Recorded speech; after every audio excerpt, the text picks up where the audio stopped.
Hello friends, welcome to my channel. आज हम start कर रहे हैं जीएस। और जीएस में सबसे पहले हम पढ़ने वाले हैं भारतीय संविधान के बारे में, भारतीय राज्य व्यवस्था के बारे में। ठीक है, तो भारतीय संविधान के बारे में आज हम स्टार्ट कर रहे हैं। भारतीय संविधान जो कि 22 भागों में और 395 अनुच्छेद तथा 12 अनुसूचियों में विभाजित है। ठीक है, भारतीय संविधान जो कि 22 भाग हैं, जिसके अंदर 395 अनुच्छेद हैं और 12 अनुसूचियां हैं। ठीक, प्रारंभ में जब भारतीय संविधान का निर्माण हुआ तो भारतीय संविधान के निर्माण के समय भाग 22 अनुच्छेद 395, लेकिन अनुसूचियां उस वक्त मात्र 8 थी। इसमें अनुसूचियों की संख्या तब इसमें मात्र 8 थी। बाद में इसमें संशोधन करके 4 नई अनुसूचियां जो है वो बाद में जोड़ी गई है। तो मूल जो संविधान था, प्रारंभ में जो संविधान था, उस संविधान में केवल 8 अनुसूचियां थी, 22 भाग थे और 395 अनुच्छेद थे। ठीक है, तो भारतीय संविधान के इन्हीं 22 भागों के बारे में वन बाय वन हम पढ़ेंगे। तो भारतीय संविधान का पहला भाग, भारतीय संविधान का भाग 1, भारतीय संविधान का भाग पहला जो है क्या, संघ व उसका राज्य क्षेत्र। संघ व उसका राज्य क्षेत्र, भारतीय संविधान का भाग 1, जिसमें संघ एवं उसके राज्य क्षेत्र के बारे में उल्लेखित है। और ये अनुच्छेद 1 से अनुच्छेद 4 तक वर्णित है। अनुच्छेद 1 से अनुच्छेद 4 तक भारतीय संविधान का भाग 1, संघ एवं उसका राज्य क्षेत्र, अनुच्छेद 1 से लेकर अनुच्छेद 4 तक में इसका वर्णन किया गया है। तो भारतीय संविधान का पहला अनुच्छेद, भारतीय संविधान का पहला जो अनुच्छेद है वो हमें क्या बताता है कि भारत अर्थात इंडिया, भारत अर्थात इंडिया राज्यों का संघ है। भारत अर्थात इंडिया राज्यों का संघ है। इसका उल्लेख भारतीय संविधान के भाग 1 अनुच्छेद 1 में किया गया है।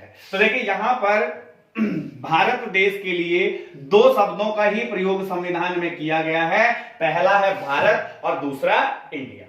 ठीक, तो भारतीय संविधान में भारत को 2 नामों से संबोधित किया गया है, केवल एक भारत और दूसरा इंडिया। अब यहां क्या बोल रहा है कि भारत अर्थात इंडिया राज्यों का संघ होगा, राज्यों का संघ होगा। और क्योंकि भारतीय संविधान जो है वो संघात्मक है, यानी कि संघ की ओर उन्मुख है, तो भारत के किसी भी राज्य को भारत से स्वतंत्र होने की स्वतंत्रता नहीं है। यानी भारत का कोई भी राज्य भारत से अलग नहीं हो सकता। ठीक, तो भारत अर्थात इंडिया राज्यों का संघ है। क्लियर, अनुच्छेद 1 में। इसके बाद अनुच्छेद 2, अनुच्छेद 2 भारतीय संविधान के भाग 1 अनुच्छेद 2 में इस चीज का वर्णन किया गया है कि भारतीय संसद, भारतीय संसद भारत में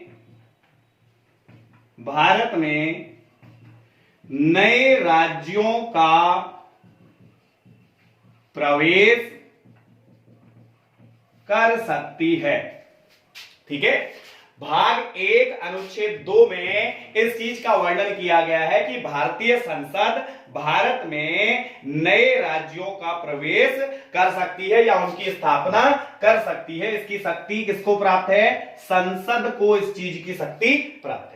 यानी नए राज्यों के प्रवेश का अर्थ है कि हम भारत में संसद को यह अधिकार है या संसद को यह शक्ति प्राप्त है, इसे संसद को ही ये शक्ति भारत में प्राप्त है नए राज्यों के प्रवेश की। ठीक है, भारत में नए राज्यों के प्रवेश की शक्ति किसको प्राप्त है? केवल संसद को प्राप्त है। इसके बाद अनुच्छेद 3, अनुच्छेद 3 भारतीय संविधान के अनुच्छेद 3 में यह वर्णन किया गया है कि भारत में किसी नए राज्य का निर्माण, नए राज्य का निर्माण, नाम परिवर्तन, सीमा परिवर्तन का अधिकार भी किसको है, या इसकी शक्ति भी किसको प्राप्त है? भारतीय संसद को प्राप्त है। ठीक है, किसको प्राप्त है? शक्ति संसद को प्राप्त है। यानी कि भारत में कोई नया राज्य बनाना है, भारत में कोई नया राज्य बनाना है, किसी नए राज्य का निर्माण करना है, तो उसकी शक्ति किसको प्राप्त है? संसद को। किसी राज्य का नाम परिवर्तित करना है तो संसद कर सकती है। किसी राज्य की सीमा या क्षेत्र में परिवर्तन करना है तो संसद को यह अधिकार है कि अनुच्छेद 3 के तहत वो इसमें परिवर्तन कर सकती है। ठीक है, क्लियर? यहां पे नए राज्यों का निर्माण अर्थ है अब भारत के ही अंदर किसी राज्य को पुनर्गठित करके नया राज्य बनाना, जबकि नए राज्य का प्रवेश से अर्थ है बाहर से किसी नए राज्य को यहां पर ऐड करना। ठीक है, बाहर से किसी नए राज्य को यहां पर जोड़ना, वो नए राज्य का प्रवेश हो गया। और भारत के ही किसी राज्य को पुनर्गठित करके नया राज्य बनाने का अर्थ है नए राज्य का निर्माण करना। क्लियर?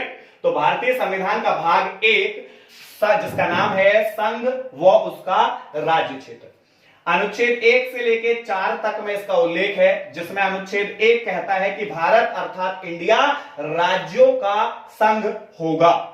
ठीक, ऐसे ही अनुच्छेद 2 कहता है कि भारत में संसद को यह शक्ति प्राप्त है कि वो भारत में नए राज्यों का प्रवेश कर सकती है। और अनुच्छेद 3 के अनुसार भारत में किसी नए राज्य का निर्माण, किसी राज्य की सीमा में परिवर्तन, क्षेत्र में परिवर्तन, नाम में परिवर्तन का अधिकार संसद को प्राप्त है। ठीक है, तो भारतीय संविधान का भाग 1। इसके बाद देखेंगे अब भारतीय संविधान के भाग 1 अनुच्छेद 3 के अनुसार, भारतीय संविधान के भाग 1 अनुच्छेद 3 के अनुसार भारत में नए राज्यों का निर्माण करने हेतु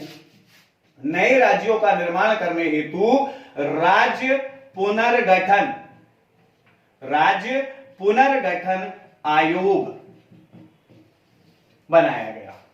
भारत में राज्य पुनर्गठन आयोग का निर्माण किया गया, किसके लिए? नए राज्यों के निर्माण के लिए। क्लियर है? जब भी भारत में कोई नया राज्य बनता है तो राज्य पुनर्गठन आयोग द्वारा ही उस राज्य का निर्माण किया जाता है। ठीक, अब देखिए हुआ क्या कि प्रारंभ में भारत में नए राज्यों का निर्माण, भारत में नए राज्यों का निर्माण किस आधार पर किया जाए? भाषा या प्रशासनिक आधार पर? भारत में नए राज्य का निर्माण किस आधार पर किया जाए? भाषाई आधार पर या फिर प्रशासनिक आधार पर? इसके लिए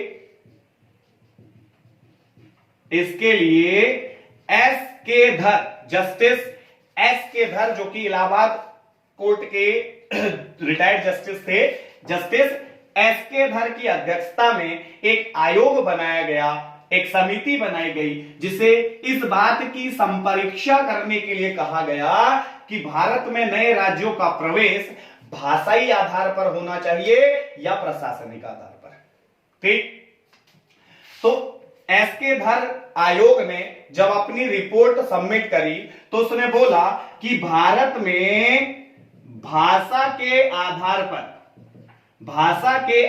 पर राज्य निर्माण की बजाय प्रशासनिक सुविधा के आधार पर प्रशासनिक सुविधा के आधार पर नए राज्यों का निर्माण होना चाहिए।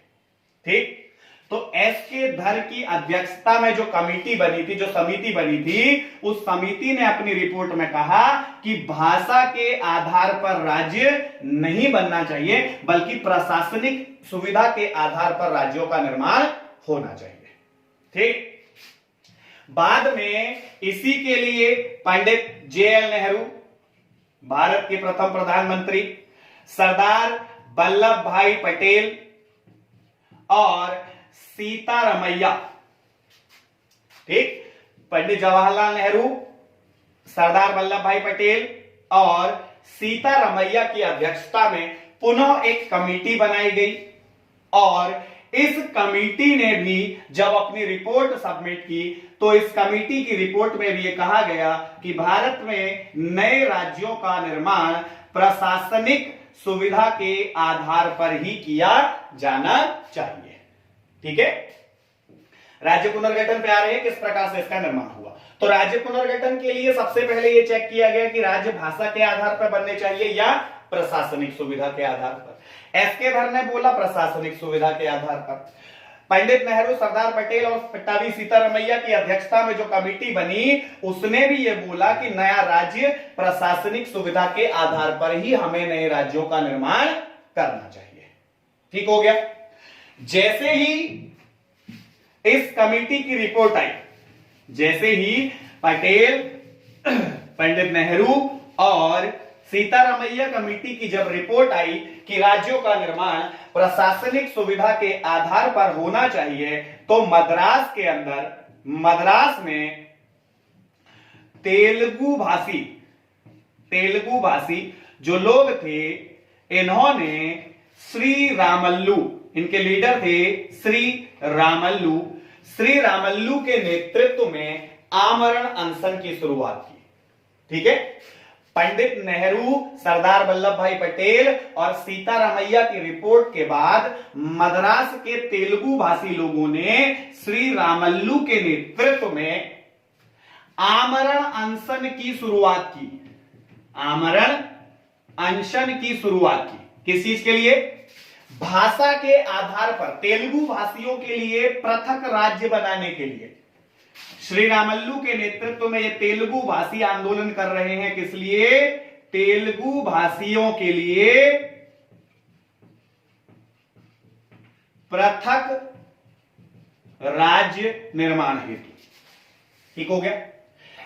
एस के धर कमेटी और पटेल, नेहरू और सीतारमैया कमेटी की इस रिपोर्ट के अनुसार नए राज्यों का निर्माण प्रशासनिक सुविधा के आधार पर होना चाहिए, न कि भाषा के आधार पर। और यहां श्री रामल्लू के नेतृत्व में सभी तेलुगु भाषियों ने यहां पे क्या किया? आमरण अनशन की श्री रामल्लू ने शुरुआत कर दी। 58 दिन के आमरण अनशन के बाद, 58 दिन के आमरण अनशन के बाद श्री रामल्लू की मृत्यु हो गई। 58 दिन के आमरण अनशन के बाद श्री रामल्लू की मृत्यु हो गई, जिसके बाद श्री रामल्लू की मृत्यु के बाद पंडित जवाहरलाल नेहरू, भारत के प्रथम प्रधानमंत्री पंडित जवाहरलाल नेहरू ने 1 अक्टूबर 1953 में तेलुगु भाषियों के लिए पृथक राज्य आंध्र प्रदेश की स्थापना की। आंध्र प्रदेश की स्थापना की। ठीक हो गया। किसके कारण? श्री रामल्लू द्वारा 58 दिन का जो आमरण अनशन किया गया, जिसके बाद उनकी मृत्यु हो गई। तो श्री रामल्लू की मृत्यु के बाद पंडित जवाहरलाल नेहरू ने 1 अक्टूबर 1953 को तेलुगु भाषियों के लिए एक पृथक राज्य आंध्र प्रदेश बनाने की घोषणा की थी। 1 अक्टूबर को यह पृथक राज्य बनकर के तैयार हो गया था। यानी आंध्र प्रदेश पहला पृथक राज्य बना। किसके आधार पर? भाषा के आधार पर। भाषा के आधार पर बनने वाला पहला राज्य, भाषा के आधार पर बनने वाला पहला राज्य कौन सा है? आंध्र प्रदेश है। ठीक, श्री रामल्लू के आंदोलन के बाद या उनकी मृत्यु होने के बाद पंडित जवाहरलाल नेहरू ने आंध्र प्रदेश राज्य की स्थापना की घोषणा की और 1 अक्टूबर 1953 को आंध्र प्रदेश की स्थापना हो गई। ठीक है, अब यहां पर देखो, जब भी हमें कोई नया राज्य बनाना है तो हमें किसकी जरूरत पड़ेगी? राज्य पुनर्गठन आयोग की। तो 1953 में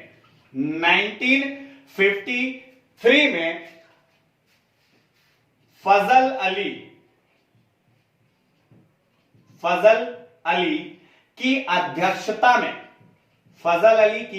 अध्यक्षता में राज्य पुनर्गठन आयोग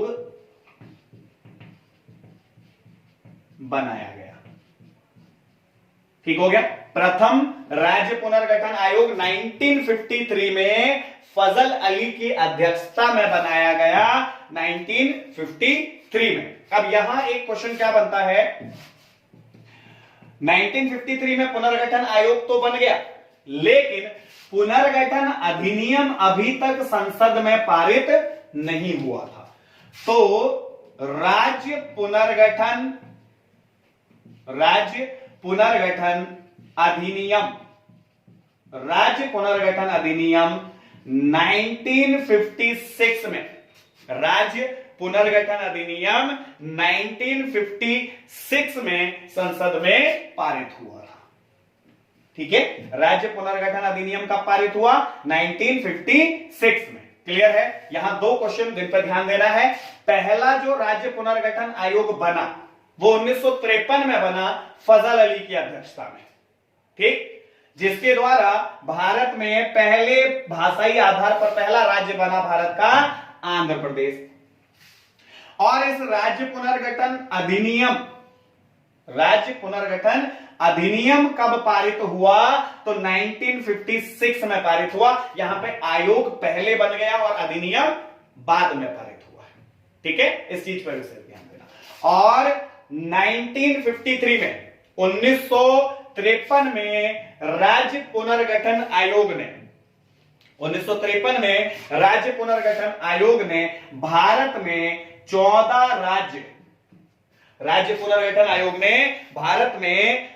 राज्य और 6 केंद्र शासित प्रदेशों की स्थापना की। ठीक है, कितने? 14 राज्य और 6 केंद्र शासित प्रदेशों की स्थापना यहां पर किसके द्वारा की गई है? स्थापित किए गए किसके द्वारा? राज्य पुनर्गठन आयोग के द्वारा। तो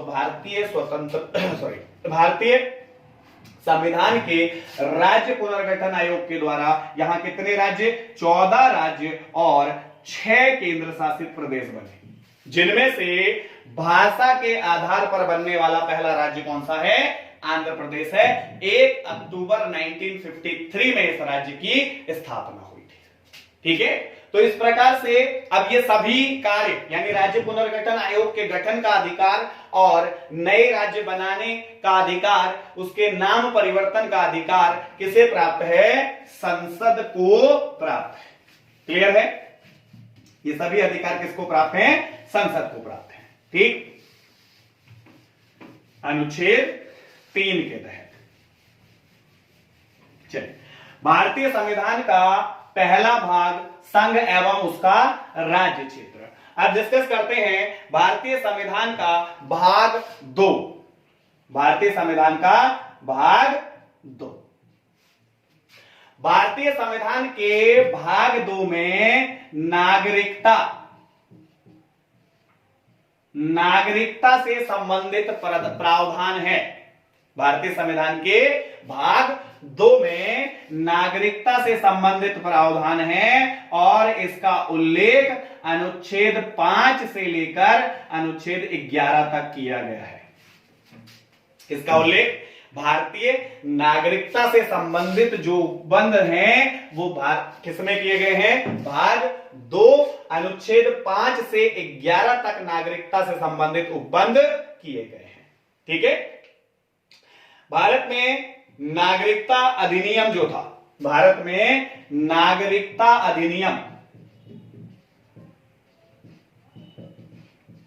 भारत में नागरिकता अधिनियम 1955, 1955 में भारत में नागरिकता अधिनियम पारित हुआ और इस अधिनियम के अनुसार 1955 के नागरिकता अधिनियम के अनुसार भारत की नागरिकता 5 प्रकार से प्राप्त की जा सकती है या प्राप्त हो सकती है। ठीक है, नागरिकता अधिनियम 1955 के अनुसार भारत की नागरिकता 5 प्रकार से प्राप्त की जा सकती है, जिसमें पहला प्रकार है जन्म से नागरिकता या जन्म के आधार पर नागरिकता। पहला प्रकार जन्म के आधार पर भारत की नागरिकता, यानी 26 जनवरी 1950 जिस दिन भारत का संविधान लागू हुआ, 26 जनवरी 1950 को या उसके बाद भारत में जन्म लेने वाला प्रत्येक व्यक्ति भारत का नागरिक होगा।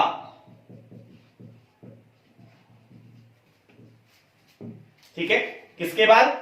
26 जनवरी 1950 के बाद या 26 जनवरी 1950 को भारत में जन्म लेने वाला प्रत्येक व्यक्ति भारत का नागरिक कहलाएगा।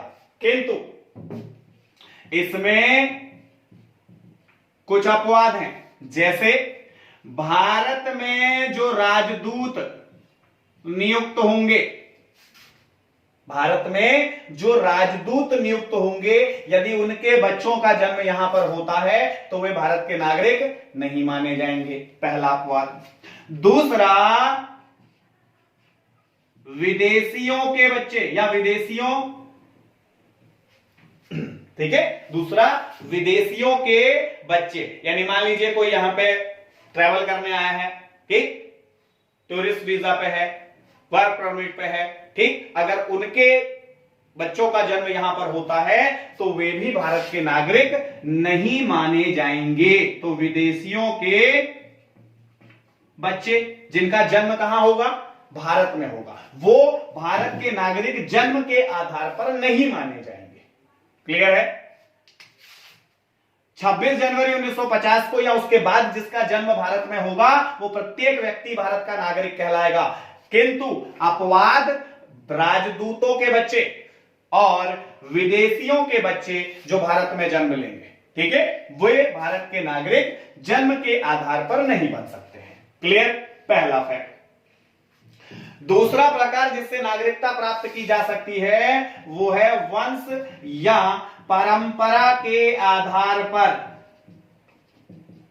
वंश या परंपरा के आधार पर भारतीय नागरिकता प्राप्त की जा सकती है।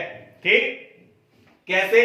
देखिए, अब 26 जनवरी 1950 के बाद, 26 जनवरी 1950 के बाद विदेशों में जन्म लेने वाले बच्चे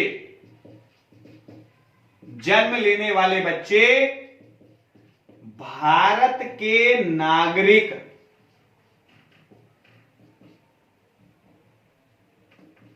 के नागरिक हो सकते हैं वंश परंपरा के आधार पर। 26 जनवरी 1950 के बाद भारत से बाहर विदेश में यानी दूसरे देशों में जन्म लेने वाले बच्चे भारत के नागरिक हो सकते हैं अगर उनके माता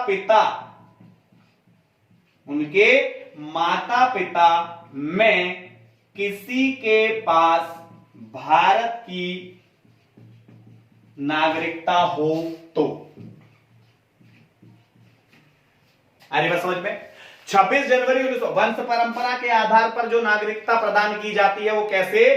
कि वे लोग जो विदेशों में हैं, 26 जनवरी 1950 के बाद कुछ ऐसे व्यक्ति या वो लोग जो विदेशों में हैं और उनके पास यदि भारत, उनमें से मतलब जैसे हस्बैंड वाइफ है, उनमें से यदि किसी एक के पास भारत की नागरिकता है और उनके जो बच्चे हैं वो वंश परंपरा के आधार पर भारत की नागरिकता प्राप्त कर सकते हैं।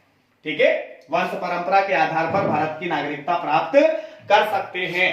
ठीक है, कौन?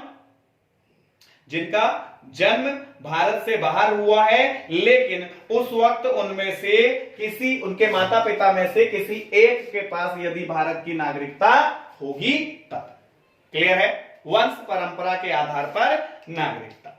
इसके अतिरिक्त तीसरा जो प्रकार है वंश परंपरा के आधार पर नागरिकता, इसके बाद जो तीसरा प्रकार है वो है देशीकरण के द्वारा नागरिकता। किसके द्वारा? देशीकरण के द्वारा नागरिकता प्राप्त की जा सकती है। देशीकरण के द्वारा नागरिकता प्राप्त की जा सकती है। तो देशीकरण के द्वारा नागरिकता प्राप्त करने के लिए क्या करना पड़ेगा? इसके लिए भारत सरकार से देशीकरण का प्रमाण पत्र प्राप्त करना पड़ता है। ठीक, देशीकरण का प्रमाण पत्र प्राप्त करना पड़ता है और यह प्रमाण पत्र तभी मिलेगा जब वह व्यक्ति 10 वर्षों से भारत में रह रहा हो, निवास कर रहा हो, तभी उसे देशीकरण के आधार पर नागरिकता दी जा सकती है, प्रदान की जा सकती है। ठीक है, सरकार द्वारा देशीकरण का प्रमाण पत्र उसे प्रदान करके भारत की नागरिकता प्रदान की जा सकती है। ठीक है, तीसरा प्रकार।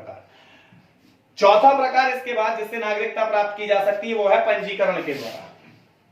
ठीक है, चौथा प्रकार है पंजीकरण द्वारा नागरिकता। ठीक, तो पंजीकरण के द्वारा भी भारत की नागरिकता प्राप्त की जा सकती है। ठीक, यानी कोई भी व्यक्ति पूरी दुनिया में, विश्व में भारत की नागरिकता पंजीकरण के द्वारा प्राप्त कर सकता है, किंतु इससे पहले उसे भारत में 5 वर्षों तक, 5 सालों तक उसे भारत में निवास करना पड़ेगा। ठीक है, 5 वर्षों तक भारत में निवास करने के बाद वो पंजीकरण के द्वारा नागरिकता के लिए अप्लाई कर सकता है और पंजीकरण के द्वारा उसे नागरिकता प्रदान की जाती है। ठीक है, तो पंजीकरण के द्वारा नागरिकता प्राप्त की जा सकती है। इसके अतिरिक्त जो पांचवा प्रकार है वो है भूमि विस्तार द्वारा। भूमि विस्तार द्वारा नागरिकता। ठीक है, भूमि विस्तार द्वारा नागरिकता, यानी कि यदि भूमि विस्तार यानी कि जब भूमि का हस्तांतरण किया जाता है, मान लीजिए जैसे अभी बांग्लादेश के साथ हुआ था। बांग्लादेश के साथ हमने जो विवादित क्षेत्र था उसके 111 गांव बांग्लादेश को दे दिए, 51 गांव हमारे पास। तो ये जो 111 गांव बांग्लादेश के पास चले गए, इनकी नागरिकता स्वतः ही बांग्लादेशी हो गई होगी। ठीक, या दे दी गई होगी, जो भी उनके यहां प्रावधान होगा। और ये जो 51 गांव भारत में सम्मिलित कर लिए गए, ये क्या हो गए? इन्हें भी भारत की नागरिकता स्वतः ही प्रदान प्राप्त हो गई हो। ठीक है, क्लियर है? भूमि विस्तार द्वारा। ठीक, भूमि विस्तार द्वारा नागरिक। सामान्य उदाहरण में समझे तो मानिए कल भारत पाकिस्तान पर आक्रमण कर पाकिस्तान को भारत में मिला ले, तो पाकिस्तान के सभी नागरिक भारत के नागरिक बन जाएंगे और पाकिस्तान पुनः भारत का अभिन्न हिस्सा बन जाएगा। ठीक है, क्लियर? तो भूमि विस्तार द्वारा इस तरह से नागरिकता प्राप्त की जा सकती है। अब नागरिकता प्राप्त करने के साथ साथ नागरिकता, ये तो 5 प्रकार हो गए जिनसे कि नागरिकता प्राप्त की जा सकती है। इसके अतिरिक्त नागरिकता को 3 तरीके से समाप्त भी किया जा सकता है। नागरिकता 3 तरीकों से समाप्त भी हो सकती है। ठीक है, उसके लिए क्या होगा? देखिए, उसके लिए प्रथम, यदि व्यक्ति नागरिकता का परित्याग कर दे, स्वयं ही व्यक्ति नागरिकता छोड़ दे, तो नागरिकता समाप्त हो सकती है। ठीक, दूसरा, दूसरा पॉइंट जिससे नागरिकता समाप्त हो सकती है कि यदि व्यक्ति किसी दूसरे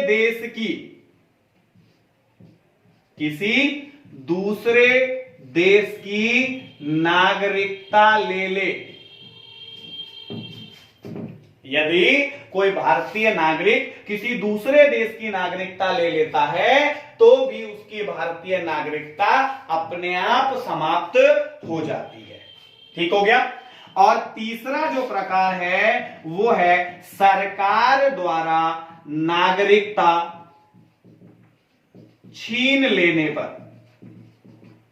यानी कि भारत सरकार यदि नागरिकता छीन ले किसी की तो भी उसकी नागरिकता समाप्त हो सकती है। तो ये तीन आधार हैं जिससे कि भारत की नागरिकता समाप्त हो सकती है। पहला, यदि व्यक्ति स्वयं नागरिकता का परित्याग कर दे। दूसरा, यदि व्यक्ति किसी दूसरे देश की नागरिकता ले ले। और तीसरा, यदि सरकार ही उसकी नागरिकता छीन ले। तो इन तीन तरीकों से किसी भी व्यक्ति की नागरिकता, किसी भी नागरिक की नागरिकता भारत में समाप्त हो सकती है। ठीक है। और ये इसलिए भी है क्योंकि भारत में एकीकृत या भारत में एकल नागरिकता का प्रावधान है। भारत में एकल नागरिकता का प्रावधान है। देखो, नागरिकताएं एकल भी हो सकती हैं, दोहरी भी हो सकती हैं। नागरिकता एकल भी हो सकती है, दोहरी भी हो सकती है। ठीक है। कैसे? देखो, जैसे यूएसए में दोहरी नागरिकता का प्रावधान है। यूएसए में दोहरी नागरिकता का प्रावधान है। यानी कि पहली नागरिकता तो यह होगी कि आप यूएसए के नागरिक हैं। फिर यूएसए में आप जिस प्रांत में रहते हैं, मान लीजिए आप वॉशिंगटन डीसी में रहते हैं, आप वॉशिंगटन डीसी में है तो दोहरी नागरिकता, आपको वॉशिंगटन डीसी की भी नागरिकता लेनी पड़ेगी प्लस यूएसए की भी नागरिकता लेनी पड़ेगी। तो दोहरी नागरिकता हो गई। अब भारत में तो ऐसा नहीं होता कि हम यूपी की नागरिकता लें या उत्तराखंड की नागरिकता लें और अलग से भारत की नागरिकता लें, ऐसा नहीं। ठीक। भारत में एकल नागरिकता का प्रावधान है। उत्तर से लेकर दक्षिण तक, पूर्व से लेकर पश्चिम तक सभी नागरिक केवल भारत के नागरिक हैं। ठीक है। तो हमारे यहां कैसा प्रावधान है? एकल नागरिकता का प्रावधान हमारे देश में है। क्लियर है? चलिए नेक्स्ट लेक्चर में पढ़ेंगे भारतीय संविधान का भाग 3 मौलिक अधिकारों के बारे में। ठीक है।